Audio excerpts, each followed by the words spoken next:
Prologue. It was a night as dark as ink. Whoosh. The chilly wind rustled the branches, making them sway. The cries of beasts mixed together, echoing in the air. 5 men concealed themselves amidst the natural sounds, moving through the tall grass towards a certain location. The sinister glints in their eyes flickered like the gleam in a beast's eyes.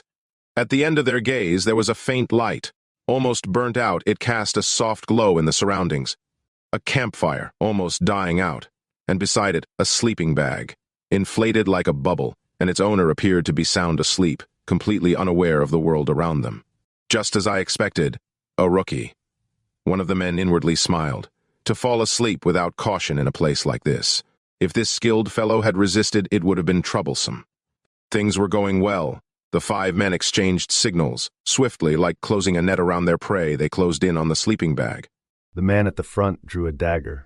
The dagger descended menacingly like lightning from the sky. Swoosh! The leather sleeping bag was punctured by the dagger and crumpled deeply, as if it had been empty from the beginning. The man opened his eyes. What? A shiver ran down their spines. Then from above, a voice dropped. Over here. Their gazes immediately shifted.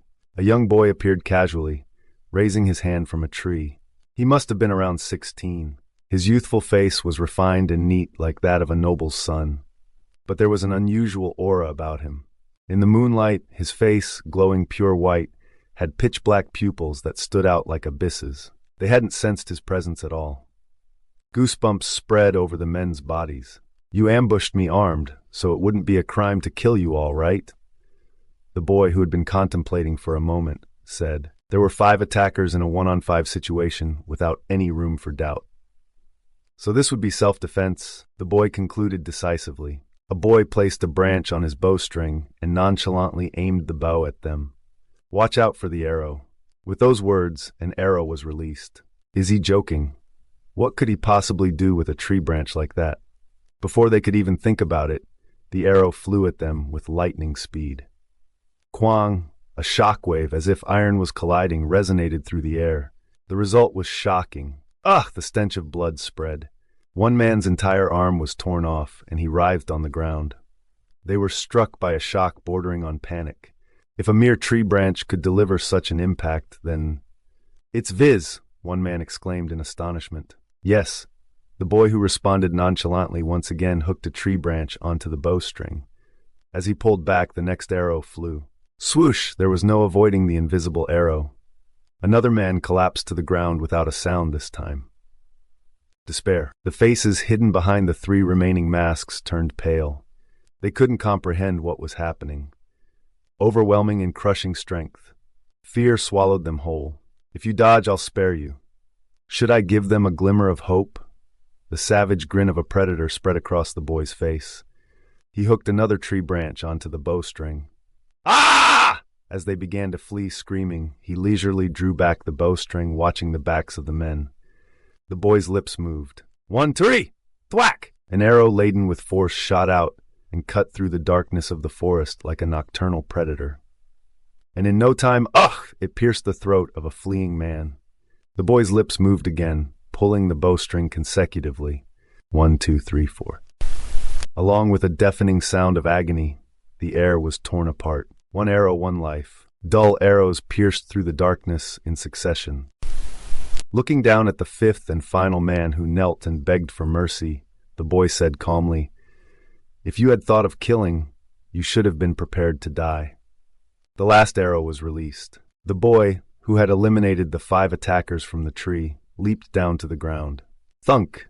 A sound almost inaudible as he touched the ground, moving lightly. He approached the lifeless bodies with an air of indifference. His cold black eyes looked down apathetically at the faces twisted in terror. You're as weak as insects. His voice carried an expression of absurdity. The boy slightly wrinkled his face and clenched his hand before releasing it. His hands were unstained by the handful of blood spilled just moments ago. This was nothing more than a light exercise. The people from outside are weak. They lack even the instinct to protect themselves. Blinded by greed, they can't even recognize their opponents. The attackers approaching from a distance had been known to him for a while. His keen senses alerted him to their approach. Then all he had to do was wait and eliminate them. The fact that the opponents were 5 trained individuals was not a problem. Helmut, the only human to emerge from the forest of beasts, muttered with dry eyes, "Darien, contrary to what you said, the human world is quite boring." Casually, Helmut rummaged through the attacker's belongings and gathered items worth pilfering near the campfire. He dug a deep pit near the campfire. Having cleanly erased the existence of the 5 men, as if nothing had happened, he gathered his belongings and left the place. Chapter 1: The Forest of Roots, High Status, Powerful Parents, All Useless. A cursed being, a trace of the devil who once almost destroyed the world. The newborn baby, born through the seed of darkness, was singled out as a being destined to become something wicked. Die or be sent away to death, one of the two. With the cries of his mother, the baby was thrown into the forest of roots. The reason it wasn't killed outright was that it would die eventually anyway. In the unforgiving realm of the demonic beasts realm, where no one has ever come out alive, despite swallowing countless lives, the forest of roots remained as dark and deep as ever. A vast forest, roots, a cursed realm that even uttering its name brings a sinister feeling. Drenched in thick magic, this forest, tinted in a subtle shade of black, was as dangerous as it appeared on the surface. The densely intertwined undergrowth and shifting trees disoriented one's sense of direction, and even beautiful flowers concealed deadly toxins capable of killing a fully grown man. And then there were the monsters, predators transformed by the magic into destructive and powerful creatures. If these malevolent beings that roamed this forest were to spill into the human realm, disaster would surely follow. However, a sacred barrier separated Roots from the outside world, preventing any being from leaving this place. Those with magic could not cross the boundary. That was an absolute proposition. Conversely, no one attempted to enter Roots. As a result, over the course of many years, Roots became a realm that existed only in legends, far and remote. People regarded Roots with trepidation, but did not consider it a practical threat. Some creative minds even found a way to utilize Roots. If it's a place from which no one can return, why not send those who shouldn't live in there? I can't believe there is such a method. While everyone was in admiration, a cruel decision was made. Roots became a place to deal with those who should neither live nor die. Apart from capital punishment, the most dreaded punishment for criminals was to be sent to Roots. Those who came out of here were absolved of all sins. However, due to sacred magic, among those who randomly fell into this forest, not a single person ever emerged. Roots was a place from which no one could return. The baby, just escaping the clutches of death thanks to the abundant magic in the forest, did not perish. Crying softly, the baby eventually grew tired and fell into a deep slumber, breathing weakly. The harsh cold and hunger in the forest had been cruel to the fragile infant. However, within the round mass nestled like a seed in the depths of the heart, a strange power surged and enveloped the body.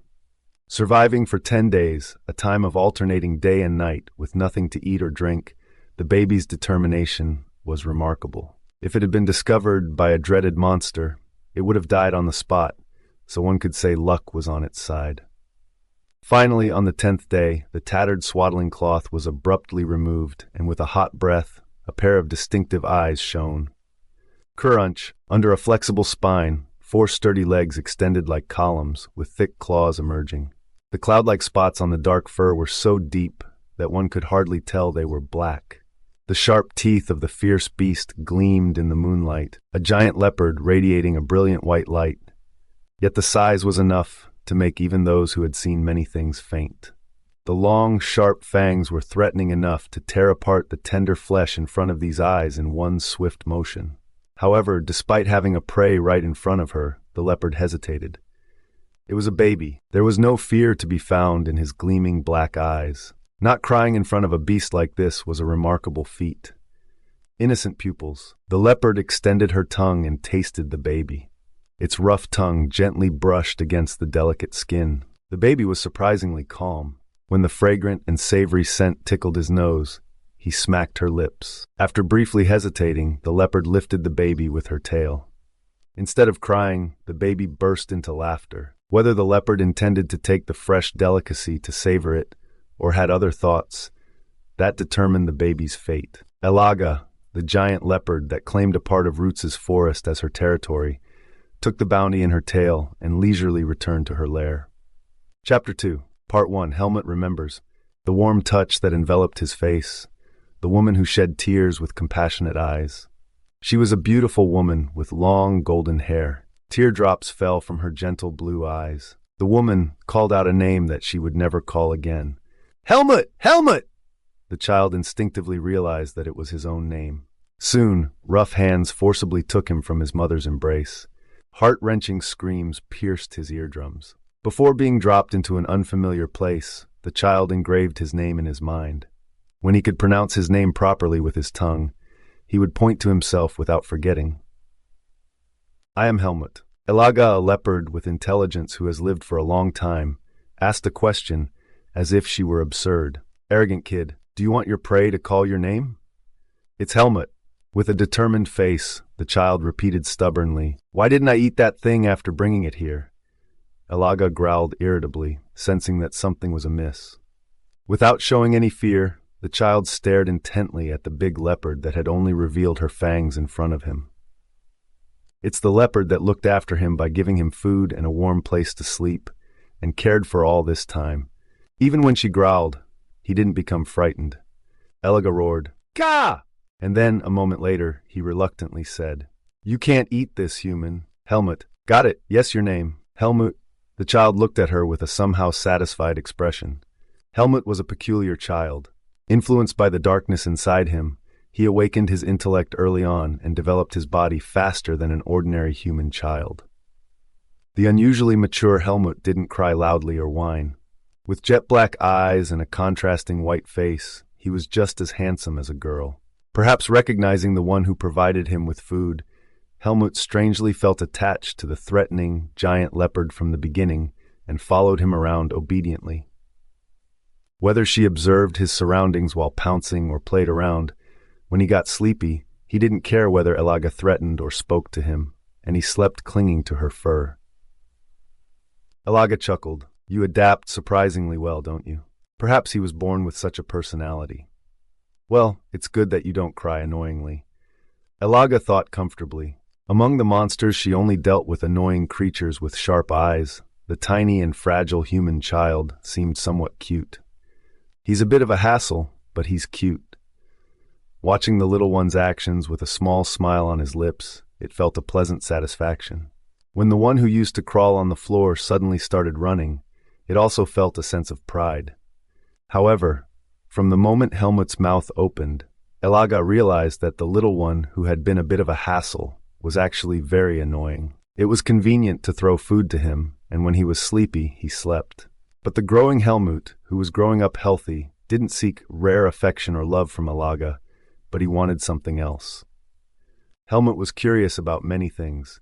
He started asking questions whenever he was curious about something. The questions were endless. For example, why does Elaga have so much fur? One day, Helmut, who used to curl up in the cold at night, asked while stroking Elaga's white fur.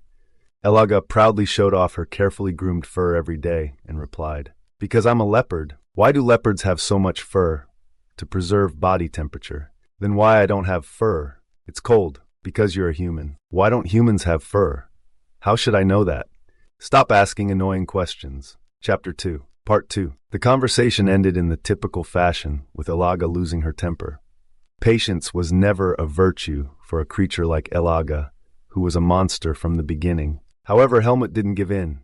Since then, he would seize any opportunity to pester Elaga, his sole conversation partner, with various questions. "Elaga, what's this called?" "Elaga, is this something to eat?" "Elaga, why is your name Elaga?" Ka! A stubborn person who wouldn't be swayed by tantrums or threats. As even the fur that she proudly flaunted began to fall out due to stress, Elaga climbed up a tree in frustration. "If this continues, I might explode from the inside." That day, Elaga made up her mind. I need to make him self-sufficient and let him go quickly.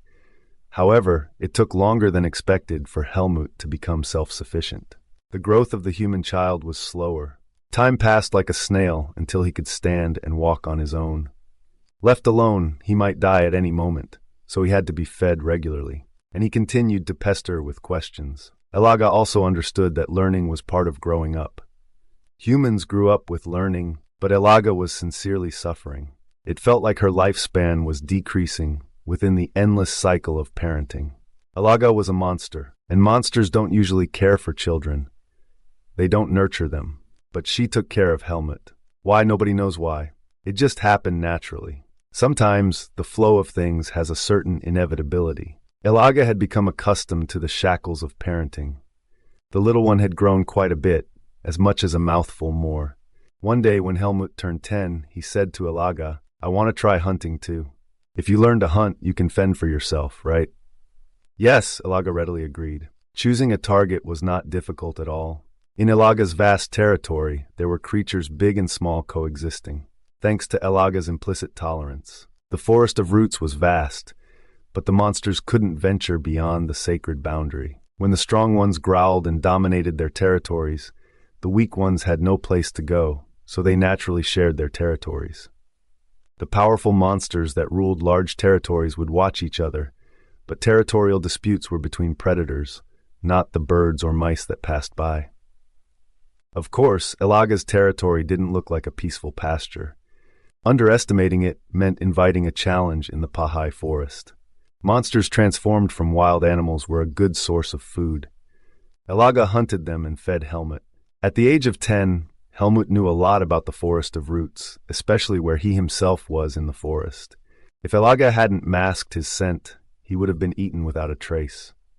Even if he had the seed of darkness, a 10-year-old boy couldn't just hunt as he pleased. But there are creatures I can hunt. Helmut made a plan. When he said he wanted to try hunting, he didn't say it in vain. Elaga watched from a distance. She had shown Helmut how to hunt many times. Although there was a huge physical difference, Helmut would know the techniques. Helmut waited in the trees. He knew that there were creatures below that occasionally appeared and ate grass. After a short wait, the creature that had discreetly appeared greedily buried its head in the lush foliage. Now, without hesitation, Helmut leaped down and pounced on the target. Thump! Keh! A scream pierced the eardrums. It was grotesque to call this creature a rabbit, given its enormous size. It had sharp teeth and a body as big as a tree trunk. I'll get my bones torn if I let my guard down. Cold sweat dripped down his neck. Helmut didn't compare to Elaga in terms of physical strength, but he used his strong hands to firmly press on the target's neck. This was the weak point. Kiki! It struggled fiercely. Being just 10 years old now, Helmut couldn't hold on for long. I need to quickly cut off its air supply. Helmut quickly reached out and grabbed a sharp rock. Then he vigorously struck the struggling rabbit's head. Crunch! A mixture of blood and brain matter splattered on his expressionless face. Instant death. Convulsions ran through the rabbit's body, and its strength faded. Helmut calmly turned the lifeless body over. It was his successful first hunt. His excited, bird-like pupils stared through the lifeless rabbit. Step aside. From the distance, Elaga, who had been leisurely observing, approached with a nonchalant stride. Helmut stepped back, and Elaga raised her claws and slashed the rabbit's chest. The ground was soaked with the spurting blood. Helmut wiped the splattered blood from his face with the back of his hand. Elaga used her sharp claw tip to slowly extract something from the rabbit's chest. A small spherical shape with a dark, ominous hue. It seemed to contain darkness within it. Helmut had never seen this before, because Elaga had always eaten her prey immediately. See, this is a core. When you eat it, you become stronger, and it replenishes the life force that diminishes as you age. This one is small because the creature was weak. Helmut nodded, just as he was about to reach out for his first prey. Where to? Elaga, flicking her tail, forcefully pushed Helmut away and swiftly swallowed the core. What are you doing? Helmut, who was about to sulk, grabbed Elaga's fur in annoyance. Elaga thumped the ground with her tail. Why can't I even have this one? Are you stingy? You should have asked if you wanted it. With a grumpy response, Helmut turned his head abruptly. Elaga chuckled. Seems like you're getting better. Normally, Helmut scratched and Elaga threw tantrums. The current situation was quite pleasant. You're a human. If you eat something like this and become a monster, you won't be able to leave the forest. In any case, that was the biggest reason. Elaga didn't do this on purpose to tease Helmut. Elaga closed her mouth, feeling somewhat lonely. Helmut, who stared blankly at her, began to drag the lifeless rabbit away. The meat was his reward. Chapter 3, Part 1. As he carried the rabbit, Helmut was lost in thought. Elaga, the leopard, had intelligence but was not accustomed to conveying knowledge or engaging in conversation. Whenever Helmut asked something, Elaga found it very bothersome to explain or answer and would run away. Because of this, Helmut developed a habit of immersing himself in contemplation. Through this contemplation, he found and learned answers that no one else could provide. Helmut was pondering over Elaga's words. If I could leave, why would I have been abandoned in this forest? It was dangerous to reach the boundary, but as long as he was born with the seed of darkness, he could not break through the sacred barrier that repels all kinds of magic. The same core that was taken out of the rabbit's body was also embedded in Helmut's heart. From some point, Helmut could vividly feel the presence of the seed of darkness. The seed of darkness, which had been embedded in his chest since birth, grew bigger by eating things growing in the forest and gradually brought him strange powers. Strong grip strength, agile movements, developed senses and extrasensory perception, language skills and the like. It was the power that allowed Helmut to survive, but at the same time, it was a constraint that bound his fate. As a monster that had lived for a long time, Elaga, the intelligent leopard, knew a little about human habits. When Helmut ate raw meat in his childhood and had a stomachache, Elaga naturally lit a fire with magic. From then on, Helmut cooked his meat. In front of the crackling bonfire, roasting meat, Helmut opened his mouth after much thought. Anyway, I can't leave the forest of roots because of the seed of darkness. If I can't leave, isn't it better to eat the core and become stronger?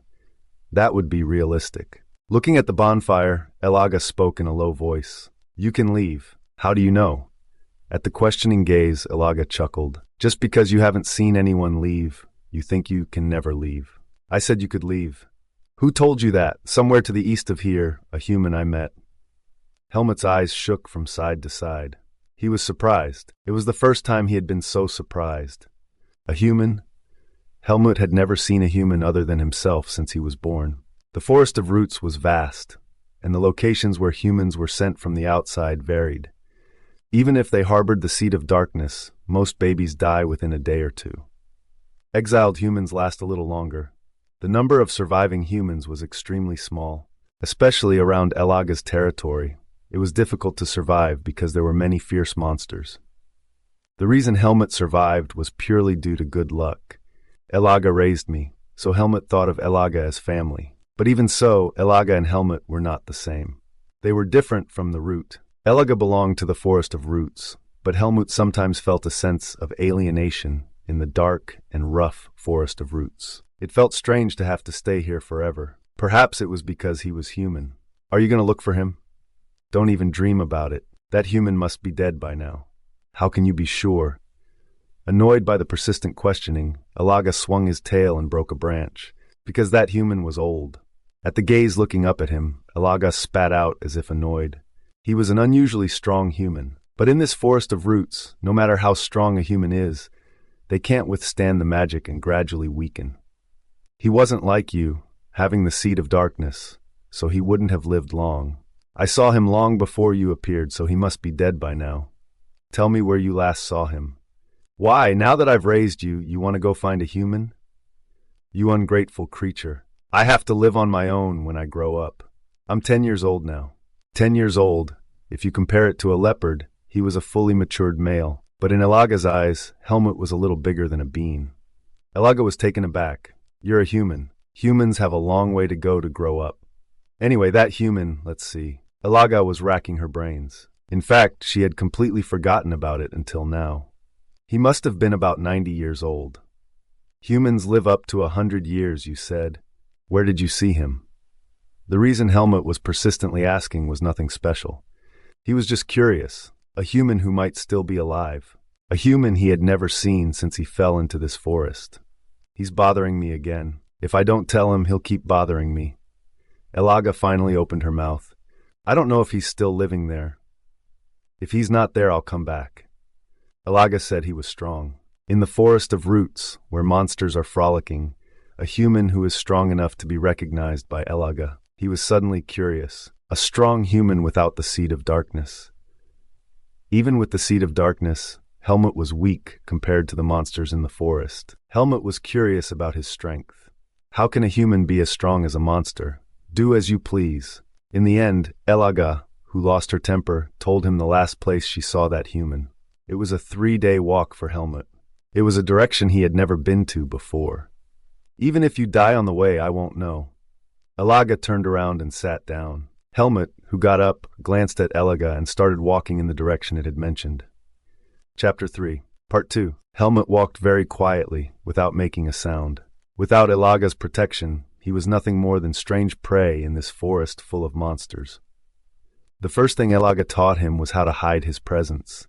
Fortunately, he had the scent of Elaga on him. There were no monsters brave enough to touch Helmut, who had the scent of Elaga in this vicinity. Elaga said it's beyond where the flower vines are lush. The flower vine, which contained poison, was brilliantly blooming red flowers. But in the forest of roots, you should not let your guard down just by looking at the beautiful appearance. The flower vine was a carnivorous plant. It'll quickly grab the body of the creature that came to it, inject poison through the thorns, and take it as nutrients. It was a plant as dangerous as any monster, but fortunately it only grew near the water. Careful not to provoke them, Helmut cautiously walked around the vine thickets. Soon he encountered an obstacle. Carefully avoiding the flower vine to avoid stimulation, Helmut soon hit a roadblock. A cliff, I can't jump over it. The other side was quite far. Elaga could jump over it, but it was impossible for Helmut. The bottom was a deep abyss, with fierce water flowing. I must safely cross it. Helmut decided to cross the water where the cliff was lower, taking a detour. To the left. Leaving a mark on this cliff, Helmut changed direction. The cliff was getting lower as he went downstream. He hadn't walked for a few hours when he reached a crossroads where he could cross the valley. The valley, seen up close, was wide and deep. Do I have to swim across here? Helmut approached the water's edge.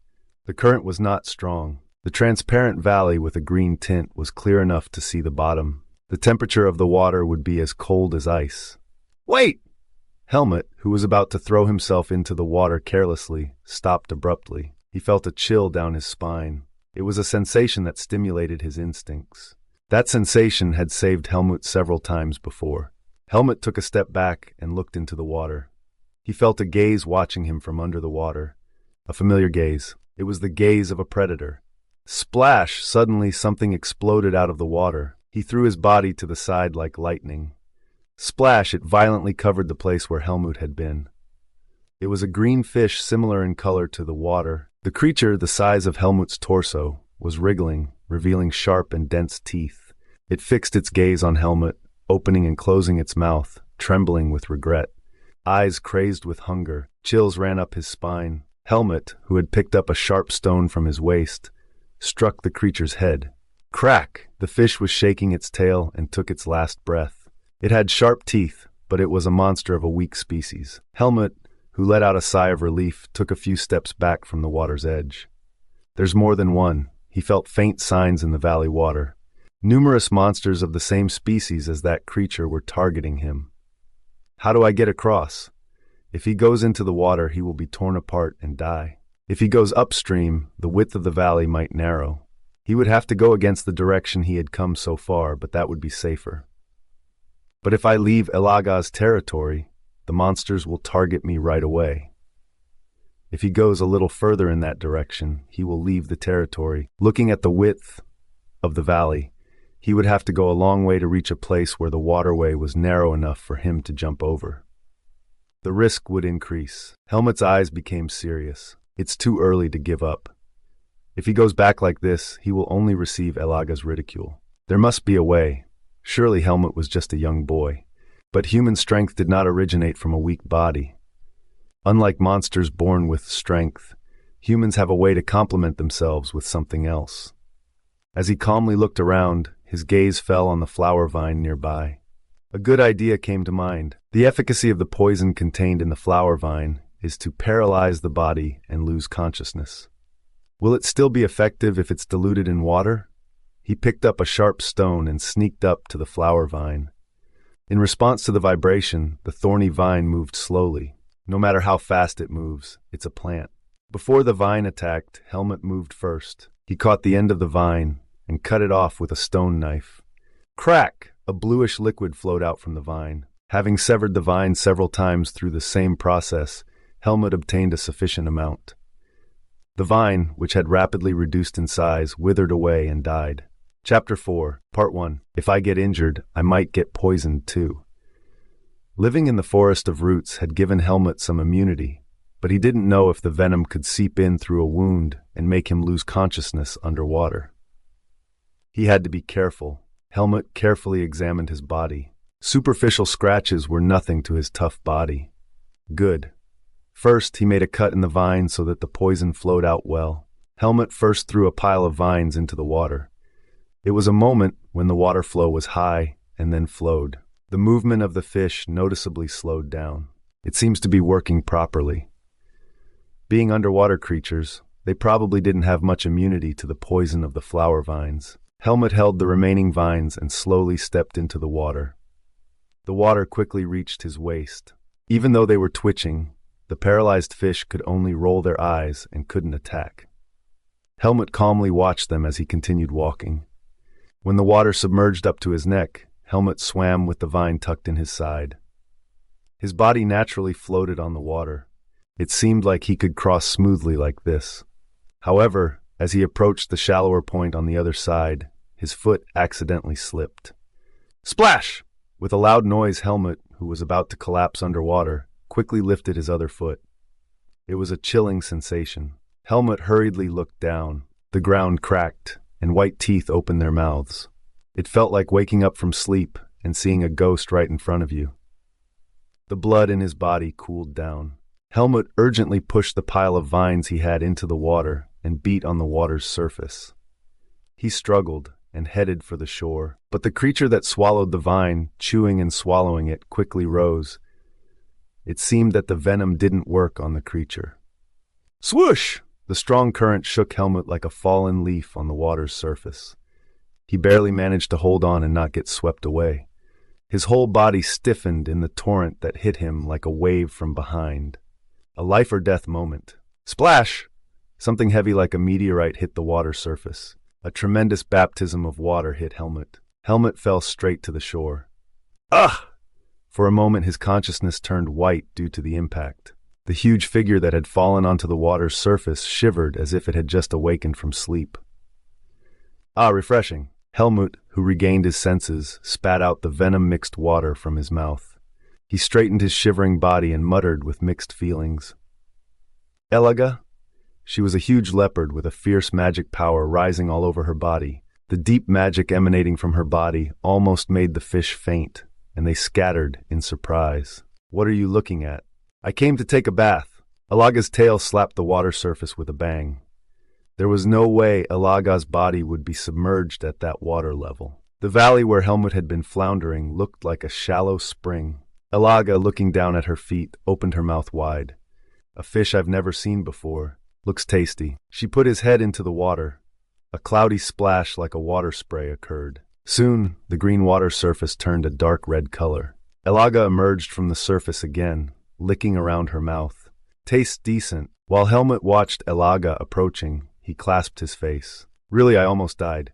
His stiff body relaxed. His whole body ached as if he had been beaten. Helmut got up from his spot. Elaga, you were watching. Just as he was about to get a little emotional, Elaga cut him off. Why can't you do anything on your own? Disdain was evident. What are you doing? You can't do anything alone. The giant leopard pushed him with a thud. Helmut, who almost fell even with a slight push, frowned. His intention to say thank you faded away. If you're gonna help, show up early. It would have been easier if he had crossed riding on Elaga.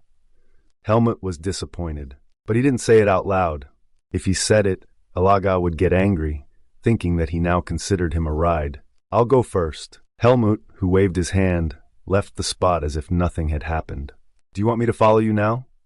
Elaga, who chuckled, soon began to move slowly. Chapter 4, Part 2. He had reached the other side, where he had left a mark, by going up the stream again. Helmut felt that Elaga was stealthily following him, even though she didn't show herself openly. She could have come with me. She seemed to dislike that. She doesn't like meeting humans, but she doesn't interfere either. She's not honest. Helmut decided to let it go. There was another problem. Am I going the right way? Helmut tilted his head. It should be nearby, but there were no signs of human habitation. Humans, who tread on the ground with 2 feet and use tools, leave traces in a different way from monsters. But Helmut couldn't find any special traces anywhere he looked. Perhaps he's already died or left. He felt a little disappointed. He had just narrowly escaped death. He had hoped to meet that human. Should I look around a bit more? After walking for about 10 more minutes, he saw something unfamiliar on the other side. A fence made by stacking branches of various kinds, twice Helmut's height. Monsters don't build fences. It's a human trace. However, the joy of discovery was short-lived, and Helmut became suspicious. It's too amateurish. If it were a monster living in the forest of roots, it could easily jump over such a fence. Was it not made to block? Helmut suddenly realized. It's a territory marker. If anyone broke that, the human would know that someone had entered his territory. It's better to give him a warning. If the fence were to break, the human might feel uncomfortable. Just like Elaga didn't like it when Helmut touched her collection of miscellaneous items. Elaga, I'll go on alone from here. If he took Elaga with him, it could be taken as a sign of wanting to fight. Helmut, who had thrown the words, hesitated a bit and then put his hand on the fence. It was a fairly sturdy fence, woven out of large and small branches. Helmut, who had climbed the fence with strength in his hands and feet, did not jump down recklessly but carefully descended. That human had settled here for more than 10 years. He didn't know what kind of trap was inside. It's this way. In front of him, he saw a narrow path cut out of the tree artificially. Since he was not visiting with hostility, it was right to follow the path. But he also had to keep in mind the possibility that the other party could be hostile to visitors. Helmut walked along the path with tension.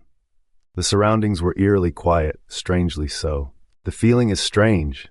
Helmut, whose spine was chilling, anxiously looked back. At that moment, thunk! Something from above pounced on him, instantly freezing his body. Helmut barely turned his head sideways to prevent his face from hitting the ground. His breath was choked by the hand gripping the back of his neck. It happened just like his last hunt a few days ago, but this time, Helmut was on the receiving end. Whoa! A growling, rough voice echoed in his ears. Helmut's body tensed. However, the hand on his nape was not gentle. He couldn't move. Even if his neck were to snap like a twig in this position, he wouldn't be able to resist. Overwhelming difference in strength. His heart pounded as if it would burst. What's your name? His breath came in slightly. Helmut shouted urgently. Helmut, full name, I don't know. Who sent you? His grip tightened. The pain, unfamiliar, felt like it was about to crush his spine. His consciousness grew distant. Helmut barely managed to answer.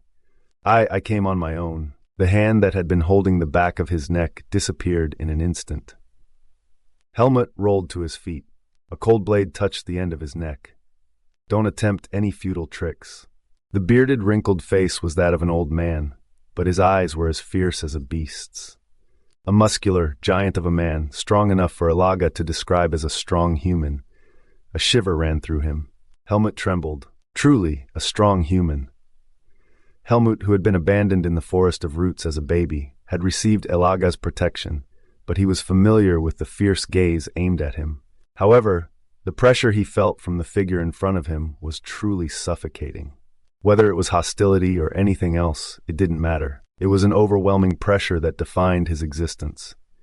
A hoarse, rough voice emanated from the figure. If you want to live, answer my questions. Kid, how did you find your way here? Elaga told me. She said you were here. He could answer the question because the pressure from the man had eased.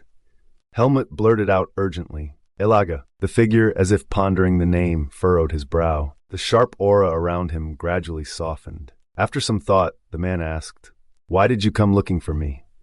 The one in front of him was a human, and a particularly strong human.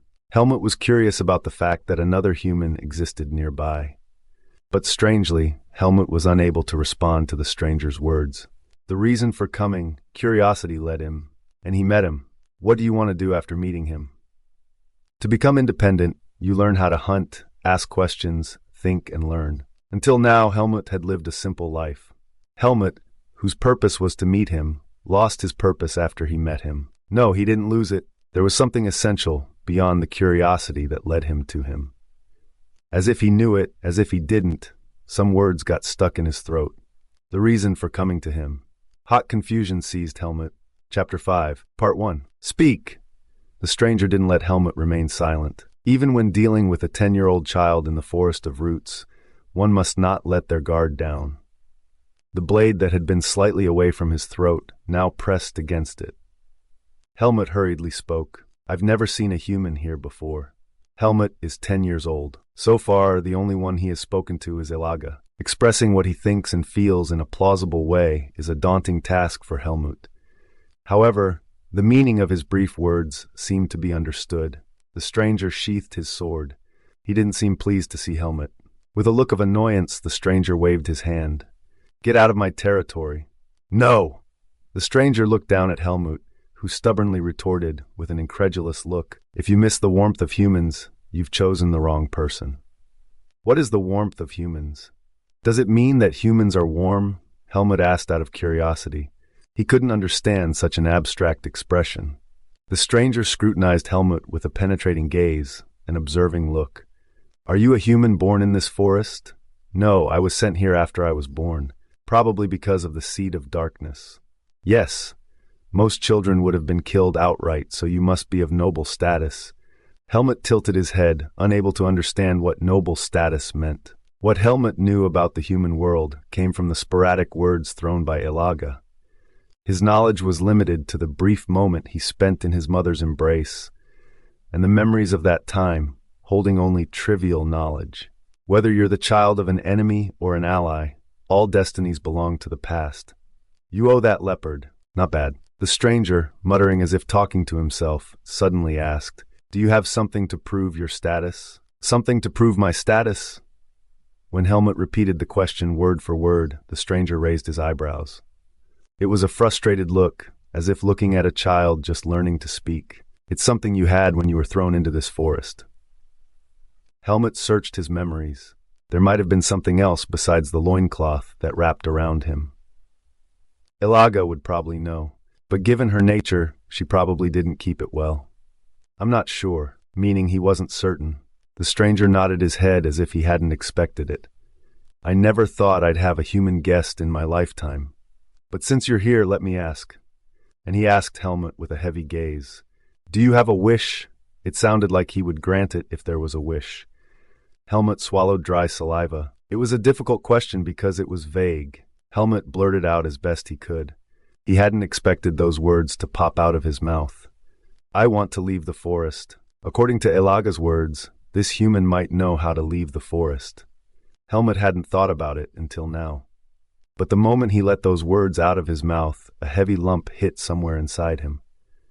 A vacuum in his chest rang like a bell. Helmut discovered a longing he didn't know he had. He wanted to leave the forest. Like a salmon swimming upstream, it was instinct, returning to his origin. No, maybe he just wished for it at this moment. But why? There's no particular dissatisfaction with his current life. It's a familiar life that's neither harsh nor difficult. However, humans are not creatures satisfied merely by the resolution of physiological needs. Something more was needed. That was the case for Helmut too. A struggle, like constantly pouring questions and striving for something. A struggle with that something unknown. It could be natural. Having been abandoned since birth, he had no choice but to live in the forest of roots. This is not a human's territory. Helmut is human. Humans should live in the realm of humans. Elaga's attitude was ambiguous. She didn't provide detailed information or push Helmut towards the human world, but she always subtly reminded Helmut of his humanity and the existence of the outside world. Was it gradually being painted in Helmut's mind? His eyes became moist. Helmut, pressing against his teary eyes, said, I lived in the forest of roots since I was abandoned as a baby. So, what's in the outside world? What's different between this forest of roots and the human world? Helmut asked. The stern gaze of the stranger softened a bit. The world of humans is not as beautiful or peaceful as you think. The outer world is not without its dangers. Humans there lack sharp claws and teeth, and their bodies are fragile. However, with weak bodies they are cruel and know how to unite. Helmut grinned. If the human world, with its lack of sharp claws and teeth and weak bodies, is less safe than the forest of roots, the stranger's words didn't sound convincing.